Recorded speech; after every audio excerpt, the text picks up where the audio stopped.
네, 사회현상의 제 12주차 수업입니다.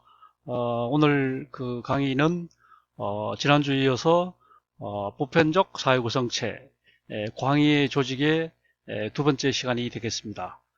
우리가 지금 이 강의 계획에 나와 있는 것처럼 제 11주차까지 수업을 해왔고, 오늘 제 12주차 수업입니다. 이렇게 하면 이제 다음 주하고 그 다음 두 주는 우리 그 계급, 계층 부분을 공부하게 되면 우리가 예정했던 진도를 다 마치게 되는 겁니다. 그러니까 지난 시간에는 우리가 이제 사회 구성체 가운데 뭐랄까 수직적인 그런 구성체, 다시 말하면 보편적 요인을 공부를 하고 있습니다. 다시 말하면 광의 조직을 이제 공부를 하기 때문에 우리가 그 지난주에는 집단과 집단 전부를 공부를 했고, 그 다음에 조직의 일부를 공부를 했습니다. 오늘은 그러면 그 조직의 나머지 부분, 다시 말하면 사회학의 그 가장 중요한 부분이 바로 사회 조직론이기 때문에 조직론의 그 역사, 조직, 그 사회 조직의 그 조직 이론사의 역사를 공부를 하고, 그 다음에 조직 이후에 가장 이제 진보된 전화된 형태의 사회 조직인 제도에 대해서 공부를 하도록 그렇게 하겠습니다. 그러면 이제 다음 시간에 계급과 계층을 공부를 하게 되고, 그렇게 되면 우리가 예정했던 우리 수업을 다 마무리할 수 있게 되는 겁니다.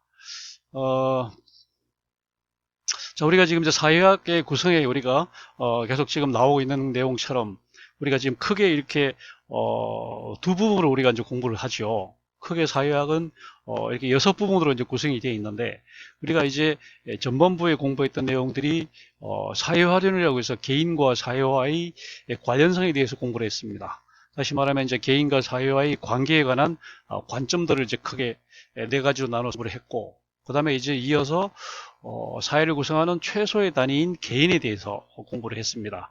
그 다음에 이어서 개인과 사회를 연결을 시키는 사회화와 문화의 개념, 그 관련성에 대해서 우리가 이제 공부를 했기 때문에, 그 다음에 우리가 이제 장을 바꾸어서 사회를 구성하는 각 단위들을 하나씩 이제 공부하는 그런 거죠.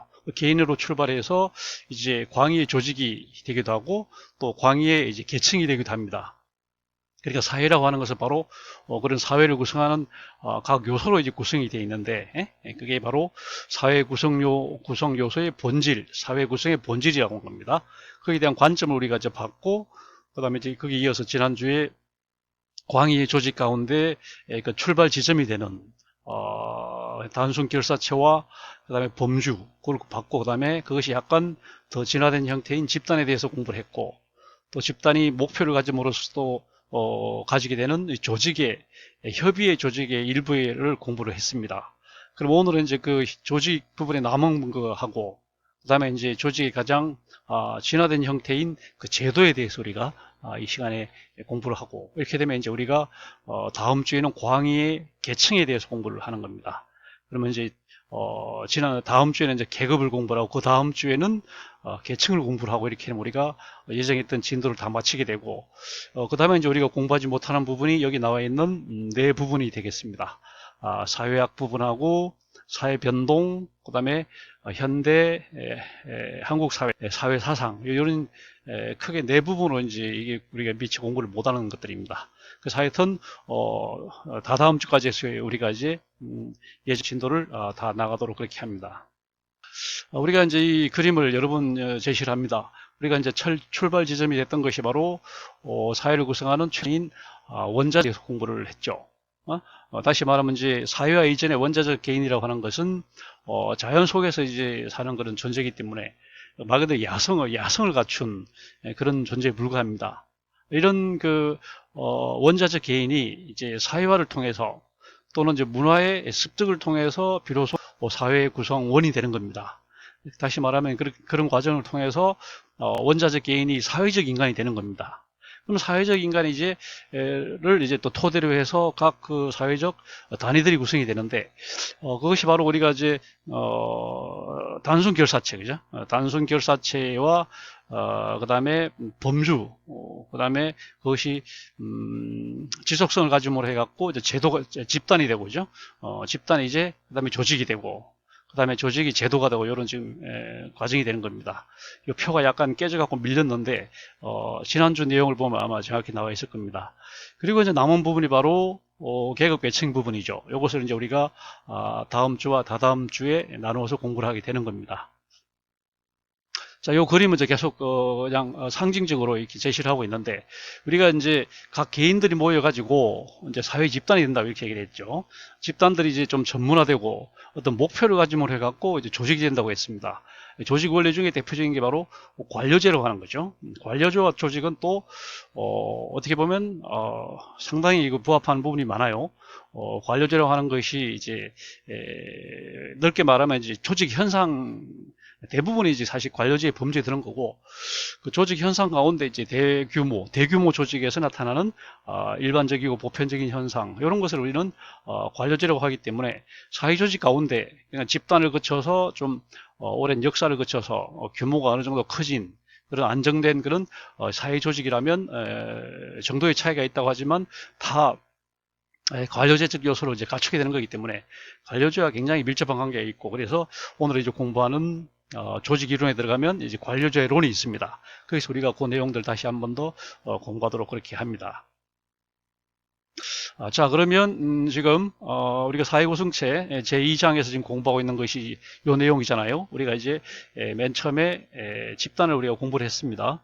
집단 이제는 물론 단순 결사체와 범주가 있다 이렇게 공부를 했죠. 단순 결사체와 범주가 한 것이 어떤 지속성을 가지게 될 때 그것이 이제 집단이 된다 이렇게 얘기를 했고, 그 다음에 집단인 중에서 이제 목표, 다시 말해 의도를 중심으로 해서 그런 만들어지는 그런 사회 단위가 바로 이제 협의의 조직이다 이렇게 얘기를 했습니다. 이 협의의 조직이라고 하는 것은 핵심 개념은 바로 목표죠, 그죠? 목표를 갖추게 되면 조직이 되기 때문에 조직의 속성은 목표 달성에 최적화되어 있다는 거죠. 목표를 어떻게 하면 효율적으로 달성할 수 있는가? 그래서 이제 그 목표를 효율적으로 달성하려다 보니까 조직의 일정한 구조가 이제 생겨나는 것이고, 구조들이 작동하면서 또 조직의 어떤 과정들이 생겨나는 것이고, 그래서 그러다 보니까 이제 복잡한 그런 조직 현상들이 이제 나타나게 되는 겁니다. 그래서 우리가 이제 그 협의 조직의 유형을 받고, 그 다음에 이제 그 남은 부분이 오늘 조직에 관한 그 이론이 어떻게 변천되어 왔는지, 다시 말하면 이제 조직 사회학의 이론사는 다시 말하면 조직 이론사라고 말할 정도로 사회학과 조직 이론 사이에는 아주 긴밀한 관계가 있습니다. 물론 이제 사회학 그러면 대체로 같은 현상이지만 주로 이제 그 가치 중립적인 입장에서 그냥 학문적으로 접근하는 그런 관점이 강하다면은, 조직 이론은 약간 좀 전략적인 다시 말하면 경영 쪽에서 어떻게 하면 이윤을 낼 수 있을까 하는 좀 약간 전략적이고 그런 이제 시각에서 접근을 하고, 또 사회 심리학 쪽에서는 또 조직을 뭐라고 할까 어떤 뭐 상태 어떤 그 행태 이런 것을 그런 관점으로 접근하다 보니까 조직 이론은 약간 그 뭐라고 할까 미시적이고 관리적이고 전략적인 그런 측면이 좀 강하고, 그다음에 사회학은 가치 중립적이고 좀 추상적이고 이런 관점이 강하긴 하지만 조직 이론과 현대 사회 이론 사이에는 상당히 밀접한 관계가 있습니다. 조직 이론의 역사가 사회학의 역사다 이렇게 말할 정도로 긴밀한 그런 관계에 있기 때문에 이 시간에 조직 이론사의 개괄적인 내용들 중요한 골자만 좀 보도록 그렇게 하고요. 다시 말하면 고전 조직 이론, 다시 말하면 고전 사회학, 그다음에 신고전 사회학, 현대 사회학 이렇게 이제 크게 셋으로 우리가 나누어서 한번 보고자 합니다. 다시 말하면 이제 고전 조직이론, 신고전 조직이론, 현대 조직이론 이런 건데, 다시 말하면 고전 사회학 이렇게 이제 대치해도 별 문제가 없습니다. 신고전 사회학, 현대 사회학 이렇게 나눠서 공부를 하고, 그다음에 이제 조직이 어떤 안정성을 구비했을 때, 그것을 우리는 제도다 이렇게 얘기를 합니다. 공식성을 갖추었을 때, 그러니까 가장 진화된 형태의 사회 단위, 사회 구성체인 제도를 우리가 이제 공부를 하고 오늘 수업 여기 이런 식으로 구성이 되겠습니다. 자, 먼저 이제 우리가 지난 시간에 조직 가운데 개념에 대해서 공부를 했고요. 그 다음에 조직이 굉장히 다양하기 때문에 너무나 그 다양한 기준에 따라서 조직 유형을 대략 살펴봤습니다. 사실은 조직 유형론만 해도 우리가 정말 많은 부분을 차지합니다. 예? 얼마나 조직들이 많습니까?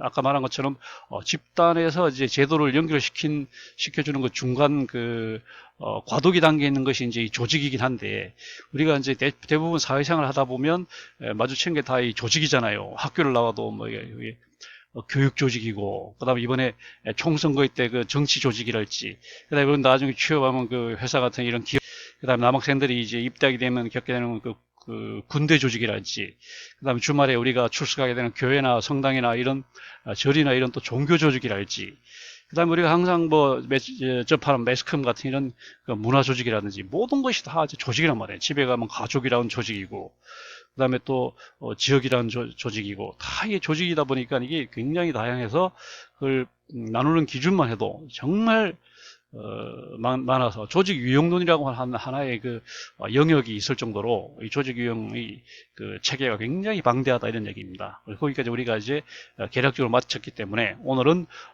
조직 이론사와 이제 제도를 공부하는 겁니다. 조직 이론사는 지금 말한 것처럼 이제 미국 사회학이 여러 번 얘기합니다만은 미국 사회학의 주류가 조직 사회학입니다. 다시 말해 사회 조직론이에요. 그러니까 사회라는 말과 조직이라는 말을 거의 뭐랄까 동의어로 쓸 정도로 그렇습니다. 그래서 이거는 조직 이론사는 다시 말하면 사회 이론사다, 이렇게 얘기했습니다. History of American Social Theories, 이렇게 얘기할 수 있어요. 그래서 이제 크게 3단계로 나눠보면 고전 사회학 시기가 있고, 신고전 사회학 시기, 그다음에 현대 사회학 시기, 이런 3단계로 나눠집니다.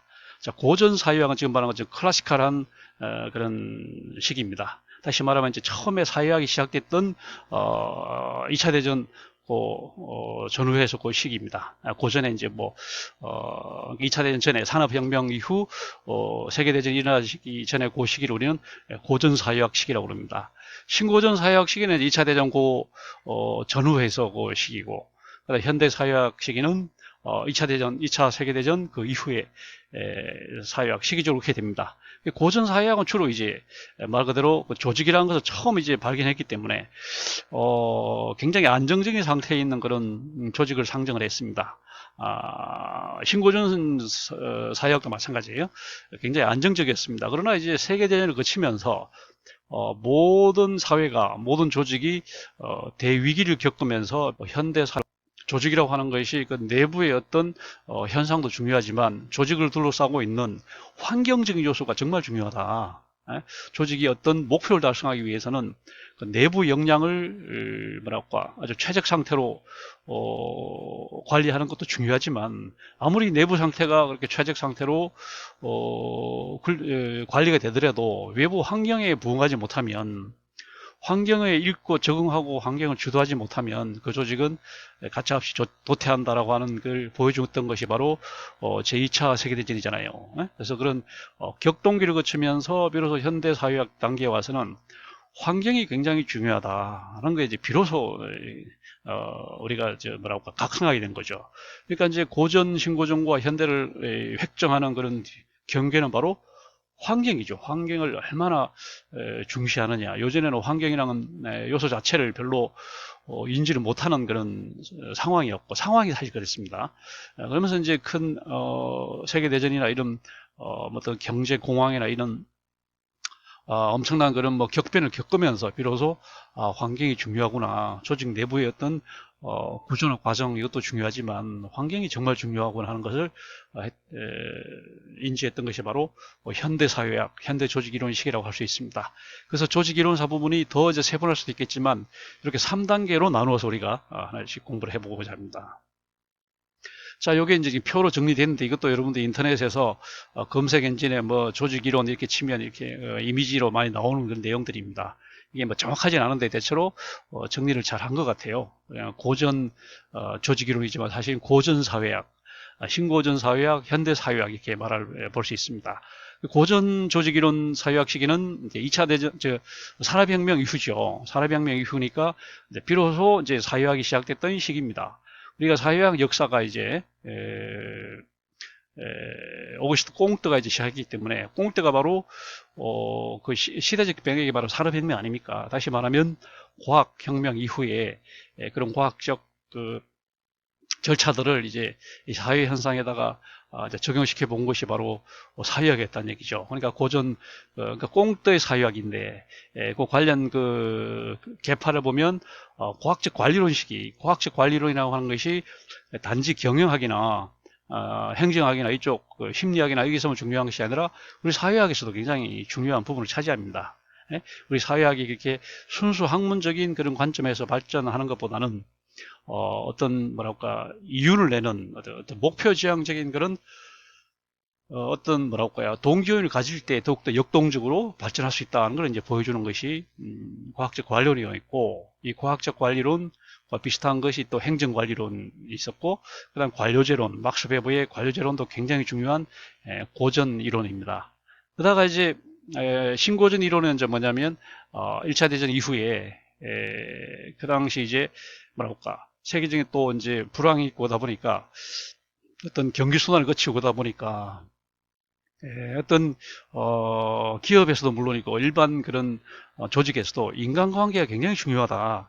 어떤 성과나 눈으로 보이는 어떤 구조나 과정 이런 것보다 인간관계가 굉장히 중요하다는 거죠. 인간 그 주로 비공식 집단 사이에 서로 심리적인 만족을 주는 그런 인간관계가 중요한 게 발견돼서 그것을 우리는 이제 신고전 조직이론에 대해 얘기하는 거고, 그 다음에 현대 조직이론은 이제 2차 대전 이후에 환경의 중요성이 이제 발견되면서 우리 조직과 사회를 하나의 체계로 시스템으로 보는 겁니다. 이전에는 이제 고전이나 신고전 때는 우리가 몸담고 살고 있는 조직이나 사회를 기계로 봤습니다.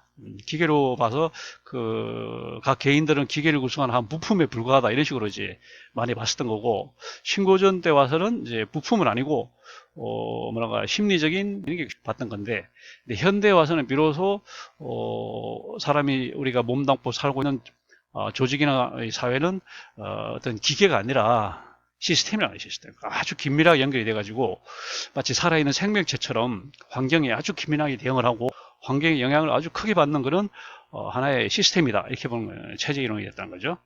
그래서 인간과는 고전 시기에는 사람을 아주 경제적인 그런 사람으로 좀 부정적으로 이렇게 봤고, 그 다음에 이제 신고전 시기에 와서는 인간을 사회 심리적인 존재로 이렇게 봤습니다. 그러나 이제 현대 와서는 이 사회를 구성하는 각 개인은 굉장히 복잡하다. 때때로는 합리적이기도 하고, 또 뭐랄까 초합리성 이런 것도 이제 작용하고, 그러면서 또 그 사회 심리적인 또 관계도 중시하는 한마디로 복잡한 인간이다 이렇게 본 거고, 그 다음에 고전 시기에는 기계적 능률이 중요하다. 신고전 시기에는 사회적, 사회 심리적 능률이 중요하다. 그 다음에 이제 현대 와서는 굉장히 다양하다. 단지 우리가 추구하는 목표는 하나가 아니고 굉장히 다양하다 이렇게 본 거고, 그 다음에 고전에는 공식적인 구조, 사회의 어떤 구조, 뭐 가족 제도, 국가 제도, 그다음 법률, 뭐 이런 것들이 중요하다 이런 식으로 봤던 거고, 그러나 이제 신고전 시기에 와서는 그런 것들보다는 실제적으로 작동될 때 거기 어떤 사람들이 일을 하게 되는지, 그런 사람들 사이의 인맥, 그런 사람들 사이의 사회심리적 어떤 행태 이런 게 중요하다 이렇게 본 거고, 그 다음에 현대에 와서는 두 가지 동시에 보자는 거고, 그 다음에 중심 변수도 고전에서는 구조를 중심으로, 제도를 중심으로 절차 뭐 이런 것들을 봤습니다. 뭐 법률, 뭐 직제, 뭐 이런 것들을 많이 봤어요. 그러나 이제 신고전 시기에는 그 안에 들어있는 인간의 그 사회심리적 존재로서 인간을 이제 중시했던 거고, 현대에 와서는 아까 말한 환경을 굉장히 정말 중요하다. 일단 환경에 기본적으로 적응을 해야 되고, 적응해야지만 살아남을 수 있는 거고, 나아가서 이제 좀 선제적으로 또 해야 되고, 더 나아가서는 또 환경의 변화를 유도할 정도로 이렇게 적극적으로 나가야 된다는 거죠. 그러니까 수요 경제학이 아니라 공급 경제학 관점에서 뭐랄까 시장 어떤 선호까지도 유도해 나갈 수 있는 그런 게 필요하다 이거죠. 그 다음에 고전, 신고전은 우리 사람이 살고 있는 조직과 사회는 폐쇄된 그런 존재로 봤어요.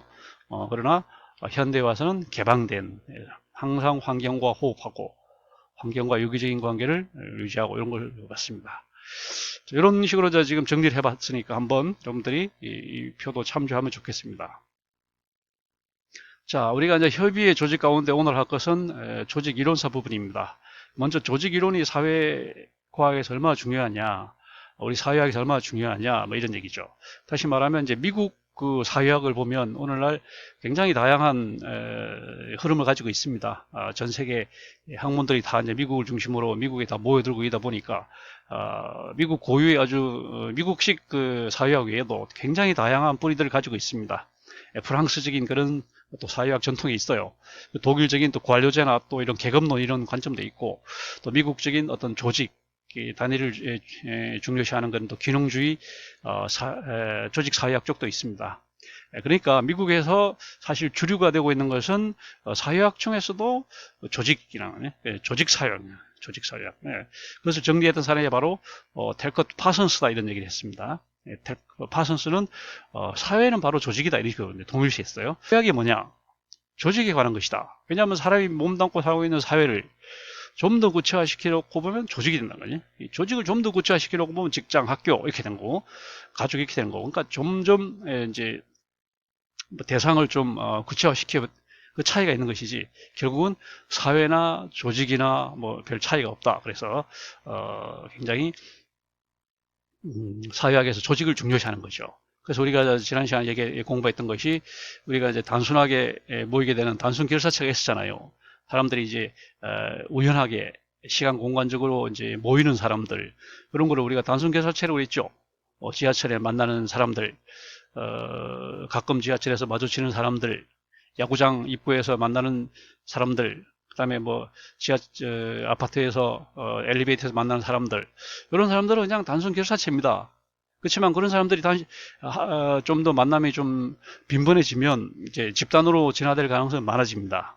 그러니까 아무 의미가 없는 건 아니고 집단으로 나아갈 수 있는 이제 기본 동기, 출발 지점은 된다 이런 얘기죠. 그리고 하나가 범주가 있었잖아요.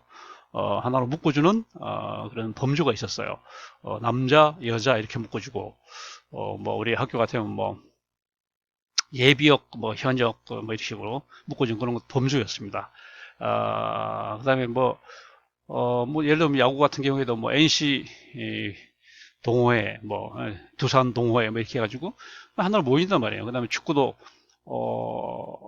붉은 악마들 뭐 이렇게 해서 또 모인단 말이에요. 이게 범주나 범주. 범주가 되는데 이것들이 이제 좀 더 지속성을 가지면 그게 바로 집단이 된다, 소집단이 된다 이렇게 얘기를 했습니다. 그러니까 소집단의 본질은 바로 지속성이죠. 지속성이 있게 사람들이 이제 만난다고 하는 겁니다. 그럼 그런 지속성을 갖다 보면 이제 소집단이 어떤 목표를, 공동의 목표를 가지고 조직을 결성해야 된다는 거죠. 그것을 우리는 협의의 조직이다. 협의의 조직. 협의의 조직의 본질은 바로 목표입니다. 목표.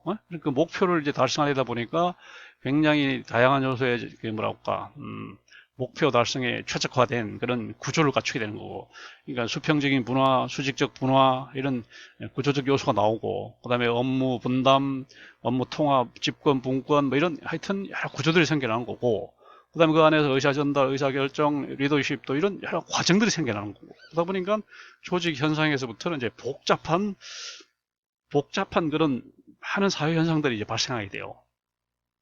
그래서 이제 그런 복잡한 현상을 우리는 한마디로 관료제다 이렇게, 그게 바로 관료제다 이렇게 얘기를 했고, 협의의 협의의 조직 가운데 좀 공식적인 어떤 뭐랄까 안정성 이런 걸 갖추게 되면 이제 제도가 된다 이렇게 얘기를 했습니다. 뭐 법적인 뭐 헌법이나 뭐 특별법이나 뭐 이런 걸 갖추면 제도가 되는 거죠. 정부조직법을 따라서 이제 정부가 되는 거고, 뭐 이렇게 그다음에 상법이나 이런 경제법에 의해서 이제 기업 조직, 회사 조직이 되는 거고, 그다음에 각종 교육법에 따라서 교육 조직, 그냥 뭐 각급 학교 뭐 이런 게 되는 거잖아요. 그러니까 이런 조직들 가운데 어떤 법을 갖췄을 때, 법제를 구비했을 때 그거는 제도가 된다 이렇게 얘기를 해서 제도가 가장 이제 고도화된 진화된 형태의 사회 구성체다 이렇게 얘기할 수 있습니다. 그리고 지금 얘기한 요것은 이제 우리 사회를 구성하는 이런 이제 뭐랄까 수직적인 그런 뭐랄까요 결속 요인 이렇게 얘기할 수 있다. 다시 말하면 이제 90력이었어요. 90력. 근데 이제 또 우리 조직을 이렇게 수평적으로 또 이제 묶을 수 있거든요. 수평적으로 묶는 단위를 지에 광의의 계층이다 이렇게 말해요. 계층. 예? 그러니까 이제 그 안에 학교도 들어가 보면 뭐 교장이 있고 교사가 있고 학생이 있고 기업체도 들어가 보면 대표이사 회장이 있고 사장이 있고 뭐 이런 식으로 계층이 있잖아요. 이런 식으로 군대 가도 뭐 장교가 있고 하사관이 있고 뭐 이런 식으로. 예? 그다음에 뭐 중학생에 들어가도 뭐 회장이 있고 뭐 국장이 있고 이런 식으로 계급 계층이 있다면 이런 건 이제 요거는 하나의 뭐라고 수평적인 요소가 되기 때문에 우리 사회를 좀 묶긴 하지만 서로 또 어떤 의식 계급 의식을 갖고 이렇게 묶다 보니까 이것을 우리는 특수한 당파적 요인이다 이렇게. 그래서 이제 원심력이다 이렇게 얘기하는 거죠. 그래서 우리 주위에는 보면 이런 가상 조직이 많아요. 가상 조직. 실제로 뭉치는 건 아니고 그냥 막연히 생각하는. 그래서 우리는 대체로 관리직 종사하는 사람, 그다음에 뭐 회사 같으면 생산직, 현장직 그 식으로 구분하죠. 그다음에 뭐 공무원 같은 뭐 고급 공무원이냐, 하급 공무원이냐, 뭐 직급제로 보면 뭐 직급에 관자가 들어간 뭐 사무관, 서기관, 뭐 부의사관 관자가 들어가는 이런 공무원, 농촌 지도관, 그다음에 장학관, 이 관자가 들어가는 사람들은 이제 우리가 고급 공무원이다. 관자가 안 들어가는 공무원, 예를 들면 뭐 주사, 서기 뭐 이런 사람들 공무원으로 치면, 그다음에 이제 농촌 지도소에 농촌 지도사, 그다음에 장학사, 사자 들어간 사람, 연구사, 뭐 연구관이 아니고 연구사 이런 사람들은 이제 하급직이거든요. 그러니까 이제 이런 식으로 그들이 자주 모이진 않지만 또 이거 모일 요소가 될 수 있는 게 다시 말해 일종의 범주로서 작용할 수 있어서 이것을 단위로 해서 이제 또 집단이 만들어지고 조직이 만들어질 수 있습니다. 예를 들면 노동조합이잖아요. 각 회사에서 이제 생산직에 종사하는 사람들이 처음에는 그냥 가끔 모이기도 하고 뭐 회식도 하고 뭐 주말에 같이 가기도 하고 이렇게 되면 말 그대로 그냥 그 범주 형태밖에 안 되지만 그것이 좀 더 진화돼 갖고 좀 더 지속적으로 정기적으로 모인다. 그러면 이제 소집단이 되는 거고, 그래서 정식으로 노조를 만들었다 이렇게 되면 이제 조직이 되는 거고, 그것을 등록을 하고 노조 연맹체로 등록을 하고 한국노총, 민주노총에 또 가입을 했다 이러면 그야말로 제도가 되는 거죠. 이런 것이 처음에는 가상 조직으로 출발하지만 일종의 나중에는 얼마든지 조직 제도로서 갈 수 있는 것이 수평적인 그런 요소가 되는 겁니다. 그 다음에 이제 맥락이에요. 우리 사회를 구성하는 맥락이라고 하는 게 있어서 우리 사회를 구성하는 것은 지위와 역할이 구성한다고 그랬죠. 사회를 구성하는 그 이음새 역할을 하는 것이 바로 모르타르다 이런 얘기를 했습니다. 건물을 지을 때, 건축물을 지을 때 그 벽돌과 벽돌 사이가 넣어주는 그 이렇게 시멘트와 모래를 섞어서 넣어주는 것을 우리가 모르타르라고 하는데, 그런 모르타르 역할을 하는 것이 우리 사회에서는 지위와 역할이다 이렇게 얘기를 했습니다. 각 개개인이, 그 다음에 집단이나 조직이 우리 사회를 구성하는 뭐 벽돌이나 어떤 블럭이나 이런 것이라면 그것을 이어주는 것이 바로 그 모르타르로서 지위와 역할이라고 하는 거죠. 지위는 그 역할을 수행하는 사람들의 상대적 위치가 지위다 이렇게 얘기를 했고, 역할은 지위 담당자에게 요구되는 것이다 이렇게 얘기를 서로 정의를 대조적으로 정의를 했습니다. 문화와 사회와도 마찬가지잖아요. 문화가 우리 사회화를 시켜주는 장치라면 사회화는 문화를 내면화시키는 것이다 이런 식으로 서로 대조적으로 정의를 하고, 구조라고 하는 것이 이 기능들이 제도화된 것이 구조다 이렇게 말한다면, 구조는 기능은 또 구조가 수행하는 어떤 것이다 이런 식으로 또 정의할 수 있으니까, 이런 지위 문화 구조를 하나의 그 뭐라 할까 정적인 요소, 어떤 우리 조직으로 말하면 조직의 구조, 사회로 말하면 사회 구조라고 본다면, 여기 역할, 사회와 기능을 말하면 동적인 요소, 조직으로 말하면 과정, 그리고 사회학적으로 말하면 기능, 이렇게 얘기할 수 있는 그런 것들입니다. 그래서 이것이 하나의 맥락적인 그런 관계를 가지고 있다 이거죠. 그 다음에 조직 이론은 또 지금 말한 것처럼 사회학적으로도 굉장히 중요하지만 정치학에서도 굉장히 중요합니다. 특히 정치 사회학이라고 그래갖고 우리는 이제 우리가 이제 몸담고 사는 그런 국가라고 하는 것이 국가라고 하는 것은 이제 우리가 다니는 학교나 직장이나 이런 것과 다르게 특별한 성격이 있어요. 아주 특별한 것이 바로 국가입니다. 왜 그러냐? 국가는 어디에나 국가가 존재해요. 국가를 초월할 수가 없어요. 내가 회사를 가도 선거날 투표하러 가야 되는 거고, 내가 대학생이라도 공휴일날 또 투표를 하는 거고, 그 다음에 이제 재난지원금도 내가 받게 되는 건 국가라고 하는 것은 어디에든 다 섬여 있어요. 어느 그 사회 단위에도 국가의 그 요소는 다 섬여 있기 때문에 그래서 우리는 국가의 보편성이다 이렇게 얘기를 합니다. 그리고 국가는 굉장히 특별합니다. 국가만이 갖는 그런 아주 다른 성격이 있어요. 국가만이 강제력을 독점을 하고, 그걸 우리는 이제 주권이라고 합니다. 주권, 소버린티라고 합니다. 이거는 어느 조직도 갖지 못하는 주권이 있어가지고 한마디로 말하면 강제력을 독점을 해서 세금을 부과하고 징병하고 범법자를 처벌하고 이렇게 할 수 있는 것이 심지어 사형까지 가할 수 있는 것이 바로 국가입니다. 국가 이외에 어떤 우리 사회 단위도 기업이든 뭐 대학이든 그런 식으로 세금을 매기고 불법 사항을 처벌할 수는 없습니다. 뭐 이런 요소로 볼 때는 국가는 정말 특수한 이런 걸 이제 우리가 정치학에서 공부를 하거든요. 그리고 국가는 또 국가만의 정당성을 갖습니다. 국가는 그 자체가 숭고한 거죠. 레지티머시 같습니다. 대통령은 국민이 선출했습니다. 국민의 대표자인 겁니다. 대통령은 아무리 비난해도 대통령은 이란 사실 자체는 우리가 국가의 원수라는 자체를 우리는 부인할 수가 없는 겁니다. 왜? 국가이기 때문에 정당성이 있으니까 대통령이 그 직책을 수행하는 것은 정당성이 있는 거예요. 거기에 대해서 우리는 뭐라고 토를 달 수 없습니다. 내가 그 사람을 찍지 않았다 이렇게 얘기할 수 없어요. 하여튼 선거를 통해서 과반수 아니면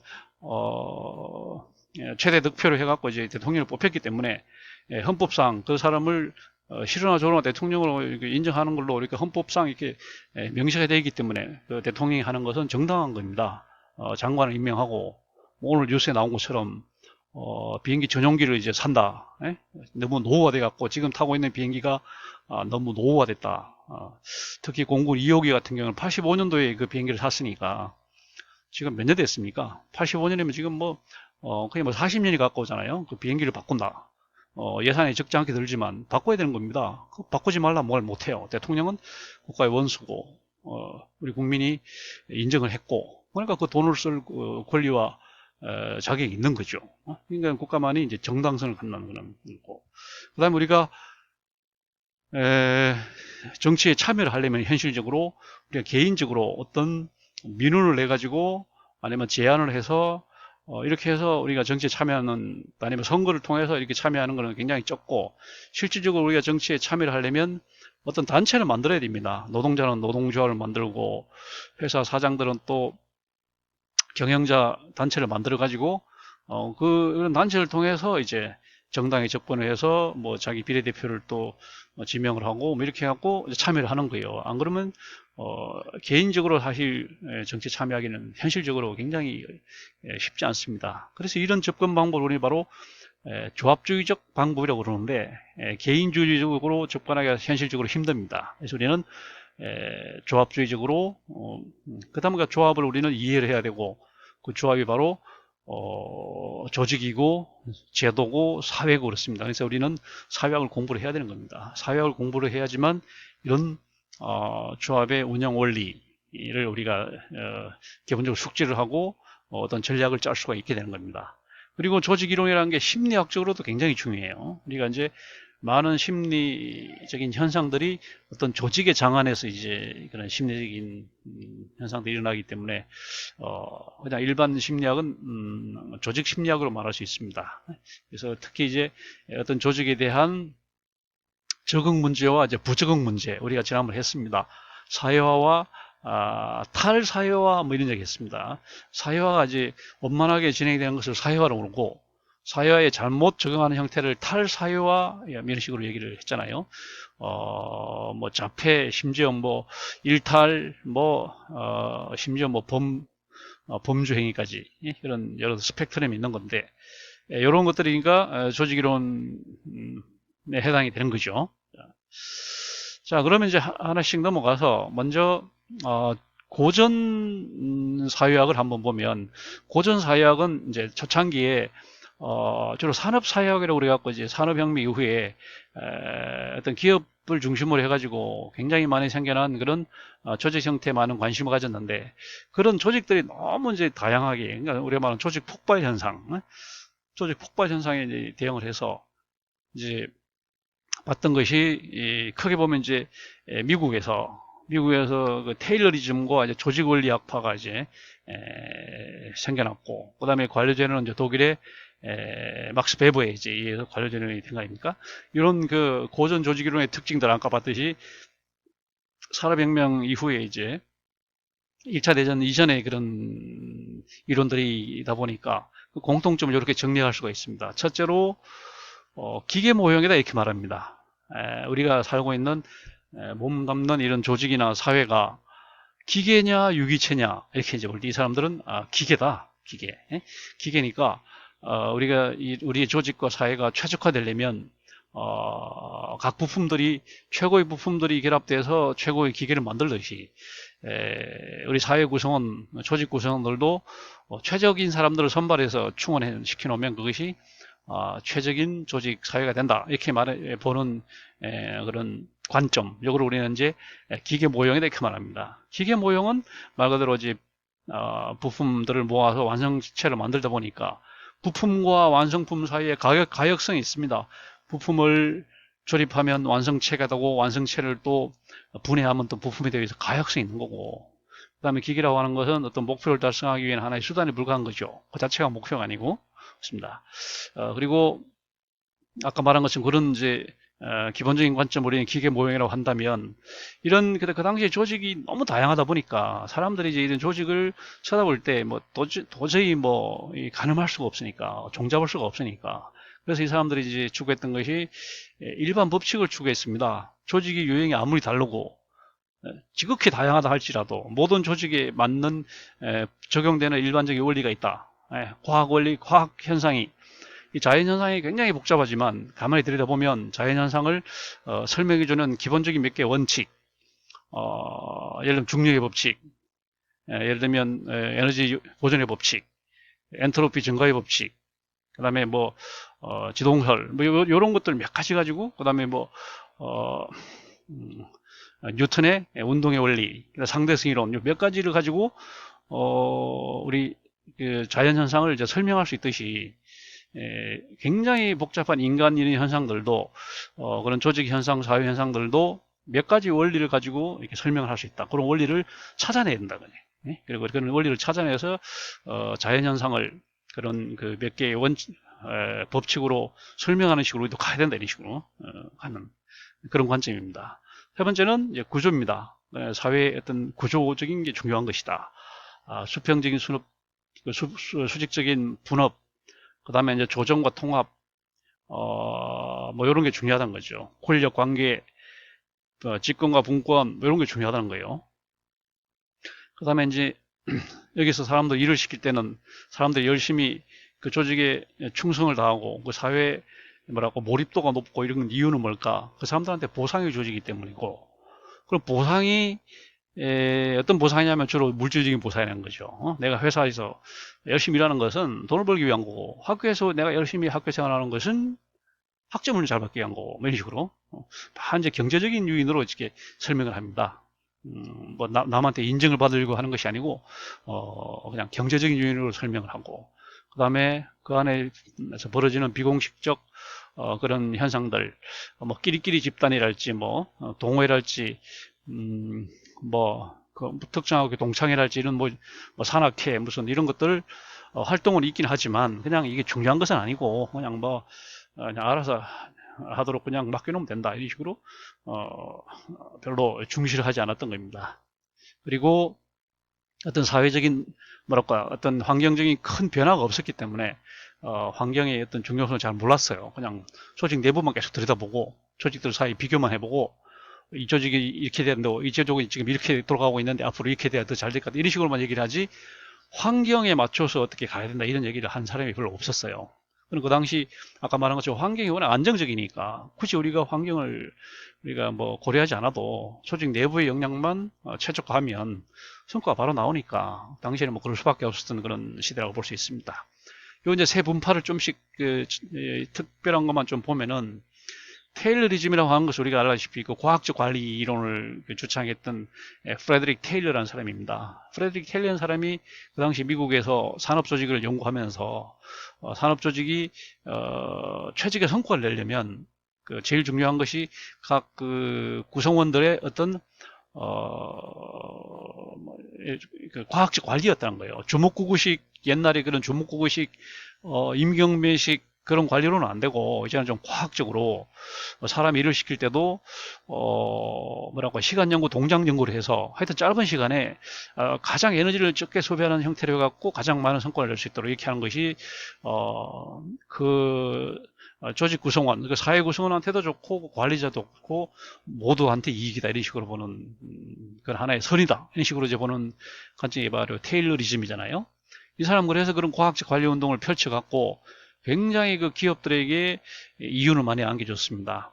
그리고 근로자들에게도 또 성과를 많이 내는 만큼 보상도 많이 받게 해주고 해서 외형상 뭐 윈윈 관리자에게도 이윤을 많이 얻게 해주고 그 다음에 종업원들한테도 그런 이윤에 상응하는 또 보상을 많이 받게 해줬다 이렇게 보지만 사실은 안으로 들어가 보면 그렇지는 않고 주로 이제 관리자들이 더 많은 이익을 얻었죠.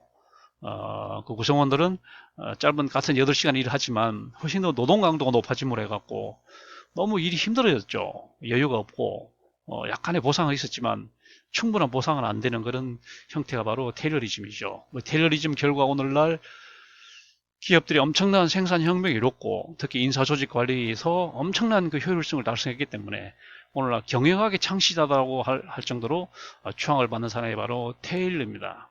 또 한 사람이 바로 헨리 포드죠. 자동차 왕 헨리 포드는 또 벨트 컨베이 시스템을 처음으로 이제 고안을 해가지고 엄청난 그 생산 혁명을 일으킨 사람입니다. 그래서 생산 관리 면에서 생산 관리에서의 헨리 포드와 그다음에 인사 조직에서의 테일러 이 두 사람 우리는 경영학의 아버지다 이렇게 이제 얘기를 하는 거죠. 그래서 이제 생산에서 항상 그런 그 사상을 포디즘에 오고 인사 조직에서 또 이런 과학적 관리 운동을 바로 테일러리즘이라고 해서 테일러리즘과 포디즘이 오늘날 경영학의 시대를 열었습니다. 지금 말한 것처럼 테일러라는 사람은 조직 그리고 사회를 어떤 객관적인 대상으로 본 것이 아니고 관리 대상으로 봤어요. 어떻게 하면 이 조직이, 어떻게 하면 이 사회가, 어떻게 하면 이 기업이 최대 이윤을 낼까? 그게 이제 목표지향적인, 그 일종의 목표죠. 그런 이제 관점에 접근하다 보니까 그 사회를, 조직을 구성하는 각 개개인들의 시간과 동작을 연구해서 가장 시간도 절약하면서 힘도 덜 들이면서 이런 이제 고안해 냈던 거고 그래서 엄청난 이제 성과를 냈던 겁니다. 여기서는 이제 엑셀런식으로 인간관을 가져서 사람들을 좀 불신하고 어떻게든 사람들을 타율적인 존재를 해서 감시를 하고 성과를 내면 보상을 주고 뭐 이런 식으로 사람들을 관리를 했던 시기였죠. 그러니까 보상도 오로지 경제적으로만 일 잘하면 그냥 급여, 성과급 이걸로만 이제 주고 했던 시기였다고 볼 수 있어요.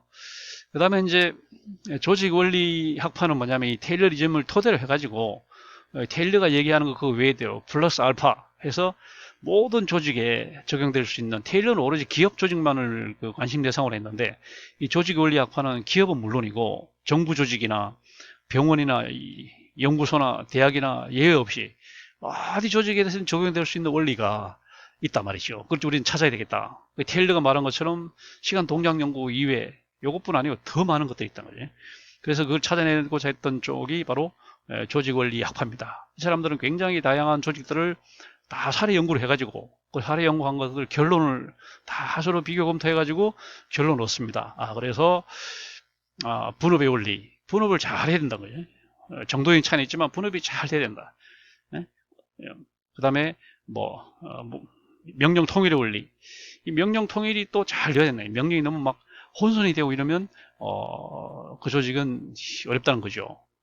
비교를 해보니까 그렇다는 거죠. 예를 들면 우리 지금 코로나 사태도 그렇잖아요. 우리 한국과 일본을 보면 일본이 굉장히 톱니바퀴처럼 이렇게 짜여서 돌아가는 그런 사회인데 여기는 일본은 굉장히 이제 그런 식으로 돌아가다 보니까 어떤 새로운 이런 큰 변화, 코로나 같은 이런 데에서 기민하게 대응을 못해요. 그런 대응 시스템을 갖추는데 시간이 많이 걸립니다.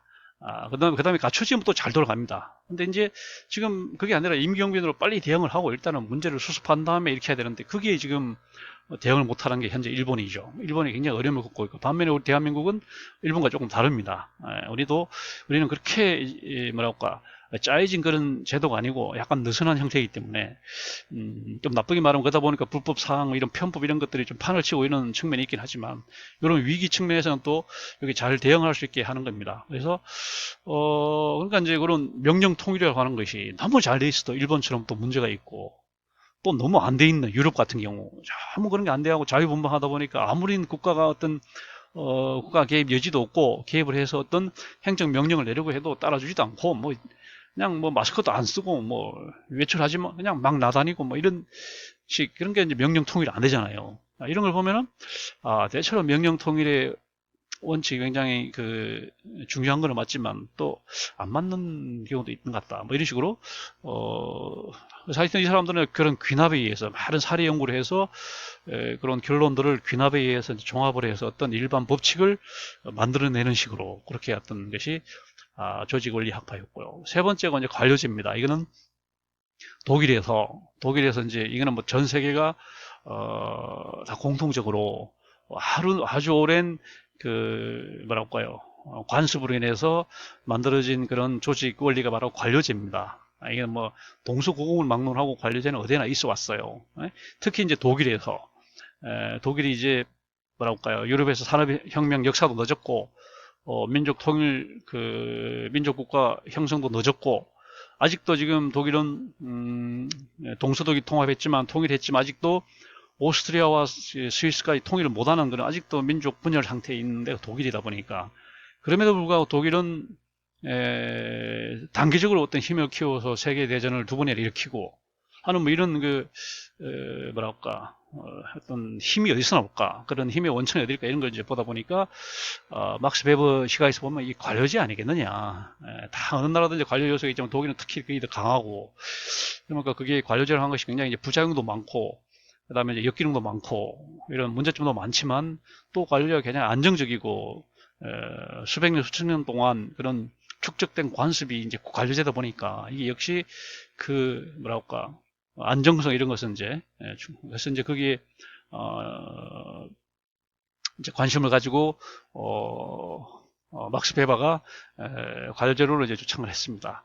이 사람은 이제 그렇게 얘기하죠. 관료제로는 뭐냐? 한마디로 정의를 하면 조직 현상이다. 조직 현상이다. 이렇게 말하는 거고. 다시 사회 현상이다. 이렇게 말할 수 있어요. 사회 현상이다. 또는 조직 현상이다. 좀 더 구체적으로 말하면 대규모 조직에서 나타나는 보편적인 현상이다. 대규모 조직. 이 대규모 조직이라는 것은 이제 말 그대로 규모가 크다는 건데 규모가 크다는 것은 그만큼 역사가 오래됐다는 뜻입니다. 그러면 벌써 조직이 규모가 크다. 삼성전자 이러면 이거는 굉장히 오래된 조직이구나 하는 걸 알 수 있습니다. 그리고 오래됐다는 조직은 벌써 역사와 전통이 있기 때문에 조직 내부의 어떤 뭐랄까 것들을 우리 충분히 어떤 짐작해 볼 수 있는데 그런 보편적인 현상이 네 가지입니다. 첫째로 계층제. 조직이 크다 보니까 계층제가 잘 돼 있을 것이다. 대한민국 군인, 육군 그러면 40만, 50만 이러면 50만 안에 계층제가 확인하게 돼 있잖아요. 메뉴에 장성급, 장교, 하사관, 병 이런 식으로 돼가지고 계층제가 분명하게 돼 있고 경찰, 검찰 이런 데가 계층제가 확인하죠. 그다음 문서주의 모든 것을 업무로 문서로 처리한다. 전문직업주의 고일에만 전념하고 다른 일은 전혀 관여하지 않는다. 전문직업주의 공사구분 자기 하는 일에 최선을 다하고 사적으로 사적인 업무과 철저히 구분한다. 이게 이제 공사구분이잖아요. 이 네 가지가 바로 관료제의 대표적인 현상인 겁니다. 그래서 이것이 단지 정부 안에만 있는 게 아니에요. 기업에도 대기업에 가면 이렇게 돼 있고 대학이나 연구소나 병원이나 어디를 가도 이런 게 다 요 작동 원리가 거예요. 다만 이제 가족이나 이런 가장 기본적인 거를 사회 단위를 빼고는 이런 것들이 모든 조직에서 돌아가는 뭐 학교나 여러분이 학교 다니는 초등학교, 중학교도 교장, 교감 다 있고 대학도 총장, 처장, 학과장 이런 게 다 있고 여러분 취직하면 사장, 부장 이런 거 다 있고 공무원에 가면 뭐 구청장도 국장, 과장이 다 있단 말이에요. 이런 것들이 다 결국은 모든 우리 사회에 돌아가는 것이 관료제 원리에서 돌아가요. 그래서 이 관료제는 굉장히 중요한 요소다 이렇게 봤던 겁니다. 이 세 가지가 바로 고전 조직 이론이고요. 그 다음에 이제 신고전 조직 이론입니다. 신고전 조직 이론은 이제 크게 나누면 세 형태가 있어요. 인간관계론과 행태주의, 후기 행태주의, 의사결정 이론 세 가지 되어 있습니다. 공통점은 뭐냐면은 이 사람들은 조직의 가치 중립적인 그런 현상을 중시합니다. 조직이 무조건 뭐랄까 목표 달성을 위해서 뭐랄까 이윤 극대화를 위해서 움직인다 이렇게 보지 않습니다. 조직은 기업만 그렇고 또 다른 조직은 그렇지 않고 그 다음에 심지어 뭐 자발적인 그 뭐랄까 자원봉사 조직도 있고 한데 너무 그렇게 수단적으로 움직이는 건 아니다 이렇게 보는 것이고 그 다음에 이제 기계 모형을 벗어나려고 이렇게 노력을 했고요. 그렇다고 유기체 모형까지는 못 갔지만 하여튼 기계 모형을 탈피하려고 시도를 했습니다. 그 다음에 모든 조직, 모든 사회에 적용될 수 있는 보편적인 원리, 법칙 이런 건 없다. 다시 말하면 개별 사례가 역시 중요하고 그 다음에 그 균합적으로 해서 법칙을 얻으려고 해서는 안 되고 개별 사례에서 얻은 걸 가지고 다른 데다가 적용도 시켜보고 이렇게 해봐야 된다 하는 연역을 또 중시하는 쪽입니다. 그 다음에 이제 의사결정이라는 게 굉장히 중요하다. 의사결정은 과정이란 거지. 어떤 사회 안에 있어서 어떤 구조나 뭐 이런 것보다는 특히 의사결정이라는 게 굉장히 중요하다. 그 다음에 그 안에 비공식성, 비공식 단위가 중요하다는 거예요. 뭐 동호회랄지 무슨 동상회랄지 뭐 이런 게 중요하다는 거예요. 그러니까 이걸 중시하고 있는 거고 그 다음에 그래서 인센티브나 보상도 오로지 돈으로만 보상하는 것이 아니고 사회 심리적인 그런 보상도 굉장히 중요하다 이렇게 얘기를 한 거고 그러나 아직은 환경이 얼마나 중요한지는 미처 아직 인지를 못하는 시기였다 이렇게 말할 수 있습니다. 인간관계론이 있습니다. 이걸 우리가 뭐 많이 말한 것처럼 휴먼 릴레이션스라고 하는 거 뭐죠? 이거는 엘톤 메이오가 하버드 메이오가 실험을 했잖아요. 호스턴 공장에서 이제 실험을 A 그룹, B 그룹 나눠서 A 그룹은 이제 경제적 보상만 주고 B 그룹은 이제 사회심리적 보상을 줬는데 나중에 비교를 해봤더니 사회심리적 보상을 준 데가 훨씬 성과가 높더라는 게 발견됐잖아요. 그래서 이제 결론을 낸 것이 사람들은 경제적 보상보다는 오히려 사회심리적 보상을 더 좋아하더라 하고 하는 결론을 낸 겁니다. 근데 이게 그 당시에 굉장히 파격적인 그런 결론이었죠. 그리고 오늘날 와서는 이게 또 좀 시들해졌죠. 그러면 이게 다 어디나 맞느냐? 군대도 그럼 이게 맞냐? 이게 아니라는 거죠. 이게 아니고 대체로 그 단순 노무 조직, 뭐 삽질하는 무슨 단순 노무 조직에 이게 맞을 수 있어요. 그러나 이제 군대나 아니면 고도의 그 기술을 쓰는 그런 조직에서는 맞지 않는다는 거죠. 이게 이제 예외가 너무 많다는 거죠. 법칙이 될 수 없는. 그러나 그 당시에는 굉장한 충격이었던 건 사실입니다. 그래서 그때 이제 나왔던 것이 사회실험이라는 거예요. 사회실험. 우리는 대체로 실험 그러면 실험실 실험을 생각하죠. 과학실에서 뭐 시약을 넣어서 어떤 반응이 나는지 그걸 생각하는데 여기서는 이제 인간관계는 실제로 A 그룹, B 그룹 나눠 갖고 이제 실험을 했죠. 그 이후에 많은 사회 시험들이 있었습니다. 예를 들면 급식을 하는 게 좋으냐, 도시락을 싸우는 게 좋으냐. 1반, 2반 나눠서 한쪽은 급식을 하고 한쪽은 도시락 싸우게 하고 비교를 했더니 급식하는 쪽이 발육이 좋다. 그래서 이제 급식을 하기로 한 거잖아요. 그래서 다 이제 초중 고등학교가 이제 급식을 하고 이런 것들이 오늘날 사회 실험은 너무나 많은 그런 보편화된 거지만 사실상 사회 실험을 처음 시작한 게 바로 인간관계론이었고요. 그 다음에 이 사람들은 여전히 환경은 경시했습니다. 그래서 어떤 조직 사회 안에서 비공식적인 그런 집단 보상 이런 건 굉장히 중요한 것을 발견한 것은 맞는데 아직은 환경이 얼마나 중요한지는 아직은 미처 알지 못하는 시기였다 이렇게 말할 수 있어요. 그 다음에 행태주의는 아까 말한 것처럼 고전 이론에서 말하는 모든 조직 사회에 적용될 수 있는 보편적인 원칙, 법칙, 이거를 이제 반대를 했습니다. 오히려 각 개별 사례가 중요한 것이지 모든 데 적용될 수 있는 보편적 원리는 없다, 이 식으로 말한 거죠. 그리고 이제 그것도 후기에 와서는 또 가치 중립적인 걸 비판합니다. 너무 이렇게 뭐랄까 어떤 우리가 관심을 가질 때도 뭐 좋은 방향을 지향을 해야지 결론론만 내가지고 예를 들면 뭐 도시 재개발이 소득 불균형을 악화시키더라, 끝, 이렇게 하면 안 되고, 악화시키니까 어떻게 해야 한다, 이렇게 나가야 된다는 거예요. 악화시키니까 이걸 바로 잡으려면 어떻게 해야 된다라는 식으로 가야 된다라고 보는 쪽이 후기 행태주의라는 겁니다. 의사결정이라는, 우리가 말 허버트 사이먼 같은 사람들이 모든 조직에 있어, 모든 사회에 있어서 가장 중요한 게 의사결정이다. 요즘 뭐 많이 유행하는 것은 의사소통, 커뮤니케이션이 중요하다, 이렇게 이제 지금은 커뮤니케이션 바람에 불고 있는데, 그러나 이제 한때는 의사결정이었습니다. 모든 것이 다 의사결정이 아니냐. 심지어 하지 않기로 한 것도 하지 않기로 한 의사결정이다, 이렇게 보는 거고. 심지어 집행이나 평가 같은 것도 자원 배분을 하기로 한 결정이다, 이렇게 보기 때문에 사실 모든 거는 의사결정이라는 거예요. 예? 그래서 의사결정이다, 이렇게. 그래서 모든 것을 의사결정으로 이제 돌리고 말하기 때문에 의사결정 환원론이다, 이렇게 말하고, 이 사람들은 이제 신고전 이론은 고전 원리의 그 법칙 추구성을 비판하면서도 의사결정 이론은 자기들이 의사결정이 중요하다고 이제 스스로 다시 그러면 자성자박에 빠진 거 아니냐, 이렇게 얘기를 합니다. 자, 그 다음에 이제 우리 마지막 그 조직 이론, 마지막 그 사회 이론이 바로 현대 사회 이론인데, 이거는 우리는 일반 체제 모형, 상황 적응 모형, 이렇게 얘기를 합니다. 이거는 이제 아까 말한 것처럼 상황을, 다시 말하면 환경을 중요시하는 그런 식입니다. 그 공통점은 첫째가 유기체론이다. 이 말은 유기체, 오가니즘이라는 거지. 아까 말한 기계 모형이 아니고, 기계는 부품들이 모여서 완성체가 된다라고, 부품들이 모여서 이제 기계가 된다라고 보는 쪽이 기계 모형이라면, 유기체 모형 그것이 아니고 다양한 상호 밀접한 그런 요소들이 모여서 시스템을 만든다. 그러다 보니까 그 각 구성 요소들이 설명하지 못하는 생성적인 특징이 있다. 이머전트한 특징이 있고, 그 다음에 부품과 완성 기계가 왔다 갔다 할 수 있는 그런 가역성이 아니라, 여기서는 오가지 못한다. 개인이 모여서 우리 사람 뭐랄까, 인체 구성하는 각 그 기관들이 모여서 인체가 되지만 그 해부를 하고 그다음에 봉합을 하고 이러면 사람이 죽는다는 거지.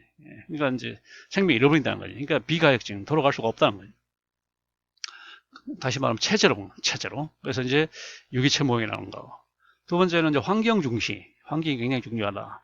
1차, 2차 대전, 그 다음에 여러 차례 경기 순환, 불황, 이런 걸 막 겪다 보니까, 이게 조직 사회에 우리가 잘 살고 삶의 질환한 것도, 결국은 환경 상황이 중요한 거 아니냐. 우리 체제는 열려있다. 개방체제다, 이렇게 말하는 거고. 그 다음에 굉장히 균형 잡히게 보는 겁니다. 구조와, 고전에서 구조, 신고전에서 과정, 고전에서 원리, 신고전에서 사례, 이렇게 서로 막 팽팽하게 이렇게 얘기했지만, 여기서는 둘 다 중요하다. 구조 과정 다 중요하고 균형 잡힌 그런 쪽이었고, 굉장히 그 다음에 다양성을 인정하는 거죠. 인간은 X형, 엑스맨, X형 인간도 아니고 Y형 인간도 아니다. 인간은 성학설적인 그런 인간도 아니고 성선설적인 인간도 아니고, 그 다음에 경제적 유인만 좇는 인간도 아니고, 또 사회심리적 또 유인만 좇는 인간도 아니고, 한마디로 말하면 복잡한 인간이다. 복잡한 인간. 그 다음에 유인, 또 그런 식으로 경제적 유인 외에 사회심리적 유인도 다 보는 거고, 그 다음에 우리가 가는 목표는 같아도 과정은 다 다를 수 있다. 우리 이제 목표는 같아도 등종국성이란 말, 이퀴파이널리티, 목표는 같아도 가는 길은 다양할 수 있다는 거죠. 그걸 인정하는 거죠. 우리가 최고의 기업이 되기 위해서는 꼭 삼성이 가는 길, 꼭 애플이 가는 길을 따라갈 필요 없고, 꼭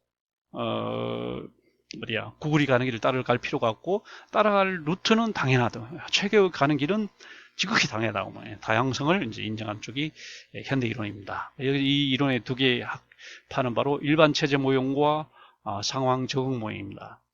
일반 체제 모형이라는 것은 말 그대로 GST, General Systems Theory입니다. 이거는 맨 처음에 생물학에서 우리 생명 체제를 본 거죠.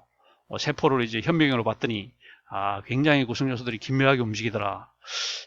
그리고 이걸 좀 그래서 우리는 결론적으로 모든 시스템, 모든 것들은 체제다. 그것은 일반 체제로 간 것이고, 그거를 사회에다 적용시킨 게 바로 사회 체제론. 우리가 몸담고 사는 이 사회도 바로 세포처럼 아주 구성한 각 개개인데 아주 긴밀하게 영향을 주고받더라. 기계 모형처럼 그냥 한 부품이 망가지면 그냥 갈아 끼면 작동하는 것이 아니고, 우리 몸 속은 굉장히 유기적으로 움직여서 하나가 이렇게 성원이 바뀌면 굉장히 충격을 받더라. 뭐 이런 것들. 성원을 교체하기가 사실상 힘들더라. 그러니까 잘못하면 그 체제가 위험하더라. 여기까지 보는 거죠. 그래서 환경의 중요성, 투입, 산출, 인풋과 아웃풋과 피드백 이런 것도 굉장히 중요하다. 그 다음에 체제 유기성, 체제를 구성하는 각 요소들이 굉장히 긴밀하게 인터커넥티드니스, 정말 긴밀하게 연결이 되어 있더라.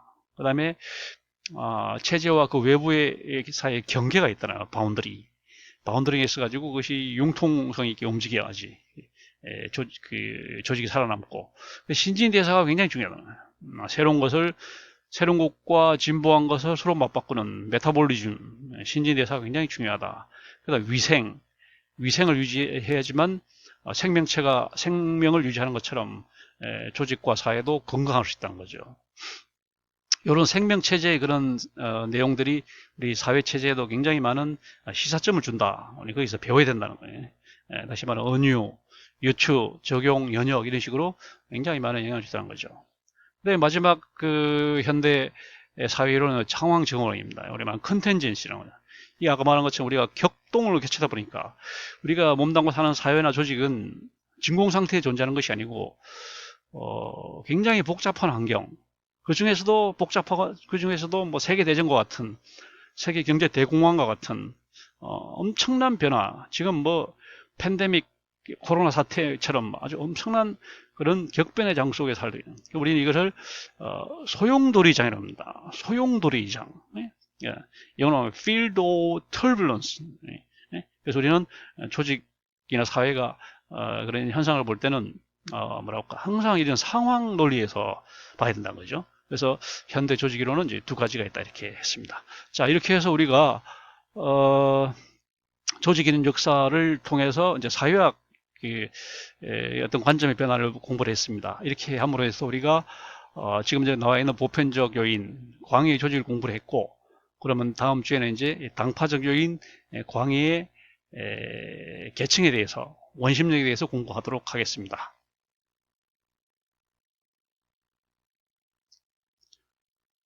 참, 이 제도가 남았군요. 제도는 지금 뭐 간단한 그런 내용들인데, 이 제도 부분도 그럼 다음 시간에 하도록 하겠습니다.